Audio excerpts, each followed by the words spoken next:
سيدنا ومولانا محمد وبارك وسلم وصل عليه. عزیزان گرامی کا اللہ رب العالمین نے انبیاء علیہ السلام کو جب مبعوث فرمایا تو انبیاء علیہ السلام کی نبوت اور رسالت کو ثابت کرنے کے لیے اور اپنے توحید کے اثبات کے لیے اللہ رب العالمین نے اپنے انبیاء کو معجزات سے نوازا. اور بعض اوقات کفار مطالبہ کرتے کہ اگر تم اللہ کے نبی ہو تو ہمیں کوئی نشانی دکھاؤ، تو اللہ رب العالمین اس کے جواب میں اپنے پیغمبروں کو معجزات سے نوازا کرتے ہیں. معجزہ خرق عادت چیز کو کہا جاتا ہے اور معجز عاجز کرنے والی چیز جو مخاطب کو عاجز کر دے. اور معجزہ کا ظہور نبی کے ہاتھ سے ہوتا ہے، لیکن اس کے اندر قدرت اللہ رب العالمین کی کار فرما ہوتی ہے. نبی کی قدرت اس کے اندر نہیں ہوتی، بلکہ قدرت اللہ رب العالمین کی معجزے کے اندر ہوا کرتی ہے. اور معجزہ جب بھی اللہ رب العالمین اپنے نبی کو عطا فرماتے ہیں تو معجزہ ایسا عطا فرماتے ہیں جو وقت کا تقاضا ہوتا ہے. بعض اوقات ایسا ہوا کہ کسی وقت کسی زمانے میں لوگوں نے غیر نبی کو نبی اس وجہ سے مانا کہ انہوں نے شوکہ بازیاں اور ایسی چیزیں لوگوں کے سامنے رکھی جس کی وجہ سے انہوں نے غیر نبی کو نبی مانا. جیسا عیسیٰ علیہ السلام کے زمانے میں علم طب کا دور تھا تو اللہ رب العالمین نے عیسیٰ علیہ السلام کو جو معجزات عطا فرمائے وہ بھی اسی طرح کے تھے. آپ مادر ذات اندھے کی آنکھوں پر ہاتھ پھیرتے، اللہ اس کو بینائی عطا فرما دیتے. آپ پرندہ بناتے مٹی کا اور اس کو پھونک مار کے اڑاتے، اللہ اس کو جب زندگی عطا فرما دیتے. تو اس قسم کے معجزات اللہ نے عیسیٰ علیہ السلام کو عطا فرمائے. حضرت موسیٰ علیہ السلام کے زمانے میں جادوگری کا چرچا تھا تو اللہ رب العالمین نے موسیٰ علیہ السلام کو جو معجزات عطا فرمائے وہ بھی اسی قسم کے تھے. آپ اپنی بغل کے اندر اپنا ہاتھ داخل کرتے تو اللہ رب العالمین اس کو بالکل سفید چمکتا ہوا ہاتھ باہر نکالتے. اور اسی طرح اللہ رب العالمین نے آپ کی جو لاٹھی تھی اس کے اندر بہت سارے معجزات آپ کو عطا فرمائے. اللہ نے فرمایا اے موسیٰ آپ کے ہاتھ میں کیا ہے؟ جی میرے ہاتھ میں میری لاٹھی ہے، اس سے میں اپنے کام کاج پورے کرتا ہوں، ضروریات پوری کرتا ہوں. تو اللہ نے فرمایا موسیٰ آپ اس کو ذرا نیچے پھینکیے. تو موسیٰ علیہ السلام نے جب لاٹھی کو پھینکا تو اللہ رب العالمین نے اس کو دوڑتا ہوا دوڑتا ہوا سانپ اس کو بنا دیا. لاٹھی سانپ بن گئی. اور اسی طرح جب آپ کے مقابلے کے اندر جادوگر آئے تو اللہ رب العالمین نے فرمایا موسیٰ آپ اپنی لاٹھی کو پھینکی. تو جب آپ نے اپنی لاٹھی کو پھینکا تو اس لاٹھی سے اللہ رب العالمین نے بڑا اژدہا بنا دیا. جو تمام چھوٹے چھوٹے جو انہوں نے شودے بنائے تھے، سانپ بنائے تھے، ان تمام کو موسیٰ علیہ السلام کا وہ سانپ اور اژدہا نکل گیا. حضرت موسیٰ علیہ السلام کو اللہ نے حکم دیا پانی پر ماریے. اللہ کے حکم سے آپ نے پانی پر مارا تو اللہ نے 12 رستے بنا دیے. پتھر پر مارا تو اللہ رب العالمین نے پتھر میں سے 12 رشمے نکال دیے. تو یہ موسیٰ علیہ السلام کو اللہ نے معجزات عطا فرمائے. اور یہاں پر ایک اور بات بھی سمجھنے کی ہے کہ جادو کے اندر کسی چیز کی حقیقت تبدیل نہیں ہوتی. مثال اگر جادوگر کوئی شوکہ بازی دکھاتے ہیں تو اس شوکے کے اندر اگر وہ رسیاں پھینکتے ہیں تو ہماری نظروں کا دھوکہ ہوتا ہے، اس کی حقیقت تبدیل نہیں ہوتی. رہتی وہ اصل اپنی ذات کے اندر وہ لاٹھی ہی ہے، اپنی ذات کے اندر رہتی وہ رسی ہی ہے، لیکن ہماری آنکھوں کا دھوکہ ہوتا ہے. لیکن معجزے کے اندر جب اللہ اپنے نبی کو معجزہ عطا فرماتے ہیں تو معجزے کے اندر جس طریقے سے اس کی وہ ظاہری شکل تبدیل ہوتی ہے، اس کی ماہیت بھی تبدیل ہو جاتی ہے۔ یہی وجہ ہے کہ جب بھی کسی نبی نے کوئی معجزہ دکھایا تو اس عمل کے جو ماہرین تھے جب انہوں نے وہ چیز دیکھی تو فوراً ماننے پر مجبور ہو گئے۔ جس طرح موسیٰ علیہ السلام نے اپنی لاٹھی پھینکی تو جب وہ اژدہا بنا تو اس اژدہا کے بننے کی وجہ سے سامنے جادوگر تھے جنہوں نے اپنے چھوٹے چھوٹے رسیاں سانپ بنائے کہ قرآن عیسی کہتے ہیں لاٹھیاں اور رسیاں جو پھینکی تو وہ جو دوڑتے ہوئے سانپ بنے تھے تو ان کو جب موسیٰ علیہ السلام کے اژدہا نے نگلا تھا تو جتنے بھی جادوگر تھے وہ فوراً سجدے کے اندر گر پڑے۔ کیوں؟ کہ وہ اس بات کو ماننے پر مجبور ہو گئے تھے۔ کیوں؟ کہ اللہ رب العالمین نے جو موسیٰ علیہ السلام کو معجزہ عطا فرمایا تھا، یہ معجزہ جس طرح ظاہری شکل کے اندر تبدیل ہوا، اپنی حقیقت کے اندر بھی وہ تبدیل ہو کر کے وہ سانپ بن چکا تھا۔ تو معجزات اللہ رب العالمین نے اپنے انبیاء علیہ السلام کی نبوت اور رسالت اور اپنی توحید کے اس بات کے لیے انبیاء کو عطا فرمایا۔ اللہ رب العالمین نے اپنے پیارے حبیب صلی اللہ علیہ وسلم کو بھی بہت زیادہ معجزات عطا فرمائے، جن میں سے ایک شق القمر کا معجزہ ہے۔ شق القمر کیا ہے؟ کہ کفار نے آپ سے معجزے کا مطالبہ کیا، نشانی کا، تو نبی علیہ السلام نے آسمان کی طرف ایسے انگلی اٹھائی تو اللہ رب العالمین نے آپ نے اس انگلی اٹھانے کی وجہ سے چاند کے دو ٹکڑے کر دیے۔ یہ جو آیت کریمہ میں نے آپ کے سامنے پڑھی ہے فانشق القمر، اور چاند ٹوٹ گیا، چاند کے دو ٹکڑے ہو گئے، تو اس آیت کے اندر اسی نبی کریم صلی اللہ علیہ وسلم کے معجزے کی طرف اشارہ ہے۔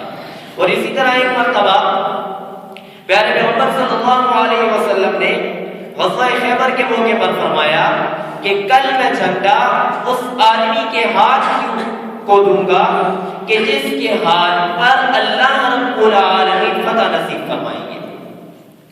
تو صحابہ کرام نے سارے کی تمنا کی کہ یہ جھنڈا مجھے ملے۔ جب دوسرا دن ہوا تو نبی علیہ السلام نے پوچھا علی کہاں ہے، علی کہاں ہے؟ تو آپ کو بتایا گیا کہ ان کی آنکھیں دکھ رہی ہیں، تو آقا نے فرمایا ان کو بلاؤ۔ جب علی رضی اللہ تعالیٰ عنہ کو بلایا گیا تو آقا صلی اللہ علیہ وسلم نے حضرت علی رضی اللہ تعالیٰ عنہ کی آنکھوں کے اندر اپنا لعاب ڈالا تو علی کی آنکھیں ایسی ہو گئی کہ کبھی وہ دکھی ہی نہیں تھی، پہلے سے زیادہ روشن اور چمکدار بن گئی۔ اور پھر اس کے بعد علی رضی اللہ تعالیٰ عنہ کو نبی کریم صلی اللہ علیہ وسلم نے جھنڈا بغاوت فرمایا تو علی رضی اللہ تعالیٰ نے فرمایا کہ میں ان کے ساتھ قتال کروں یہاں تک کہ وہ بالکل ختم ہو جائے۔ تو نبی کریم صلی اللہ علیہ وسلم نے فرمایا انفذ علی رسلک، تم درمیانی چال چلتے رہو، جب ان کے میدان کے اندر جب تم اترو تو سب سے پہلا کام تم نے یہ کرنا ہے کہ تم نے ان کو دین اسلام کا تعارف کروانا ہے اور دین اسلام کی طرف تم نے ان کو بلانا ہے۔ یہ سب سے پہلا کام تم نے کرنا ہے۔ اور پھر آگے آقا صلی اللہ علیہ وسلم نے فرمایا لَأَن يَهْدِيَ اللَّهُ بِكَ رَجُلًا وَاحِدًا، اگر تیری وجہ سے کسی ایک آدمی کو بھی اللہ رب العالمین راہ راست کی توفیق نصیب فرما دے تو یہ تیرے لیے سرخ اونٹوں سے زیادہ بہتر ہے۔ ایک مرتبہ نبی کریم صلی اللہ علیہ وسلم نے انصار کی ایک جماعت کو ایک مہم پر بھیجا، یہ بات سننے کی ہے۔ مہم کیا تھا؟ ایک یہودی تھا جس کا نام تھا ابو رافع، وہ نبی کریم صلی اللہ علیہ وسلم کو تکالیف بھی پہنچایا کرتا تھا، آپ صلی اللہ علیہ وسلم کی گستاخیاں بھی کیا کرتا تھا اور کفار کے لیے آپ کے مقابلے میں کفار کی مدد بھی کیا کرتا تھا۔ وہ حجاز کا رہنے والا ایک بہت بڑا تاجر تھا۔ تو نبی کریم صلی اللہ علیہ وسلم نے انصار کے چند افراد کو ان کا امیر حضرت عبداللہ ابن عتیق کو بنا کر کے روانہ کیا اور جاؤ اس کو جا کر کے قتل کرو۔ اب یہاں سے بہت سارے مسائل نکل رہے ہیں، جن میں سے ایک یہ ہے کہ نبی کریم صلی اللہ علیہ وسلم کی شان کے اندر گستاخی کی سزا قتل ہے۔ آقا صلی اللہ علیہ وسلم نے بے شمار اور بہت سارے جو آپ کی شان کے اندر گستاخی کرنے والے تھے، ان کی طرف آپ نے ایسی جماعتوں کو روانہ کیا، جن میں سے ایک جماعت یہ تھی۔ جب حضرت عبداللہ بن عدی اس قلعے کے پاس پہنچے جس قلعے کے اندر وہ رہا کرتا تھا، ابو رافع، تو شام کا وقت تھا، سورج غروب ہو چکا تھا، تمام قلعے والے اندر داخل ہو چکے۔ حضرت عبداللہ بن عدی نے اپنے ساتھیوں کو فرمایا کہ میں جاتا ہوں اور میں کوشش کروں گا کہ میں کوئی ترکیب بنا سکوں، کوئی ترکیب میں کر سکوں۔ آپ قلعے کے پاس گئے اور اپنے اوپر چادر اوڑھ کر کے ایسے انداز سے بیٹھ کے جیسے انسان قضائے حاجت کرتا۔ تو جب قلعے کے اندر سارے لوگ چلے گئے، دربار نے آواز کو، اللہ کے بندے اگر تو نے اندر آنا ہے تو آ جا، میں دروازہ بند کرنے لگا۔ تو عبداللہ فرماتے ہیں کہ میں فوراً قلعے کے اندر چلا گیا اور میں دروازے کے ساتھ چھپ کر کے کسی جگہ پر بیٹھ گیا اور میں دیکھنے لگا کہ یہ دربار ابھی کیا کرے گا۔ تو دربار نے دروازہ بند کیا، چابیوں کو کچھ ایک جگہ پر اس نے لٹکا دیا اور لٹکا کر وہ چلا گیا۔ فرماتے ہیں میں نے چابیاں لی اور میں نے دروازہ کھول دیا۔ کھولنے کے بعد میں وہ جگہ دیکھنے لگا کہ جہاں پر ابو رافع رہا کرتا تھا۔ ابو رافع اپنا اس نے کمرہ بنایا ہوا تھا جس کے اندر وہ اپنے بال بچوں کے ساتھ رہا کرتا تھا، اور وہیں پر قصہ گو لوگ اس کے پاس جاتے اور رات کے وقت جا کر کے اس کے پاس کہانیاں اور قصے بیان کیا کرتے تھے۔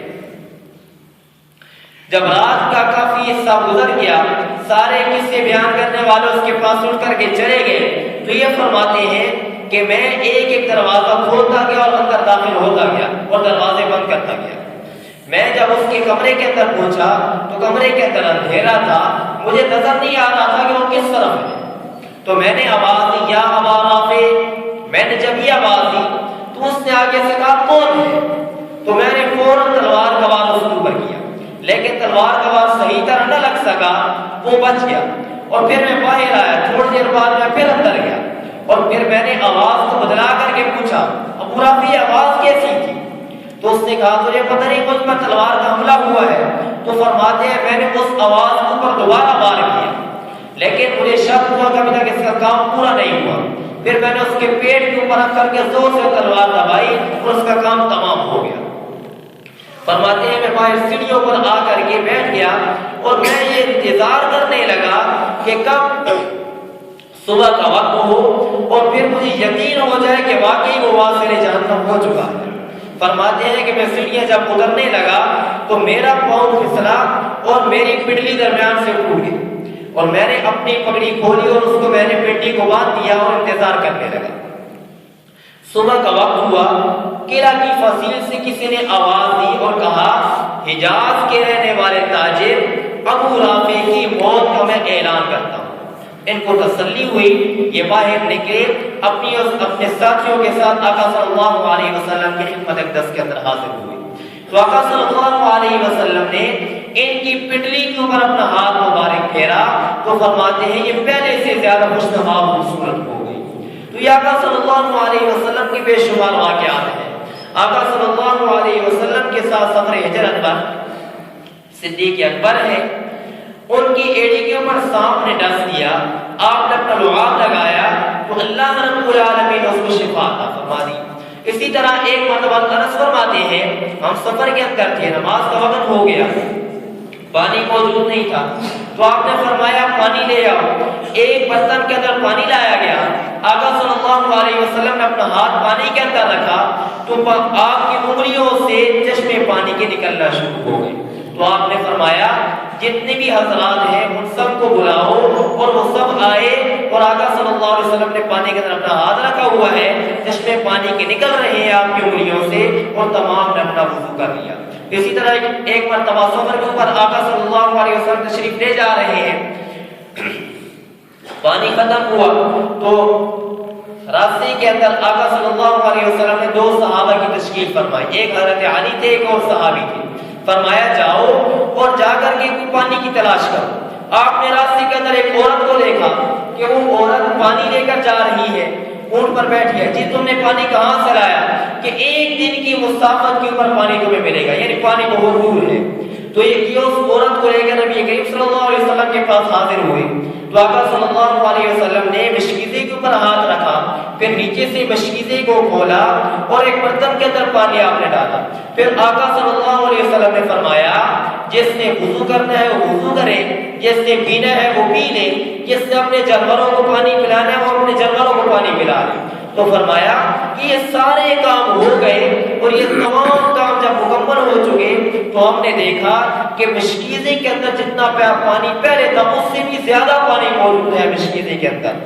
تو یہ آقا صلی اللہ علیہ وسلم کی بے شمار معجزات ہیں، جن میں سے چند ایک میں نے آپ کے سامنے ذکر کیے ہیں، تو جن کا خلاصہ بھی یہ ہے کہ معجزہ یہ خرق عادت چیز ہوتی ہے، اور معجزات اللہ رب العالمین نبی کی رسالت اور اپنی توحید کی اثبات کے لیے نبی کے ہاتھ کے اوپر ظاہر فرماتے ہیں، لیکن اس معجزے کے اندر قدرت اللہ کی کار فرما ہوتی ہے، اور معجزات سے عقائد ثابت نہیں ہوتے، معجزات سے عقائد ثابت نہیں ہوتے۔ یہی وجہ ہے کہ بہت سارے لوگ معجزات آقا صلی اللہ علیہ وسلم کے دے کر کے آقا صلی اللہ علیہ وسلم کے علم غیب اور اختیارات کلیہ کے قائل ہو گئے ہیں، لیکن یہ بات سمجھنے کی ہے کہ معجزات کے اندر اللہ کی قدرت کار فرما ہوتی ہے، اور معجزات دکھلانے کا مقصد اللہ کی توحید کا اثبات اور نبی کی نبوت کا اثبات ہوتا ہے۔ اللہ رب العالمین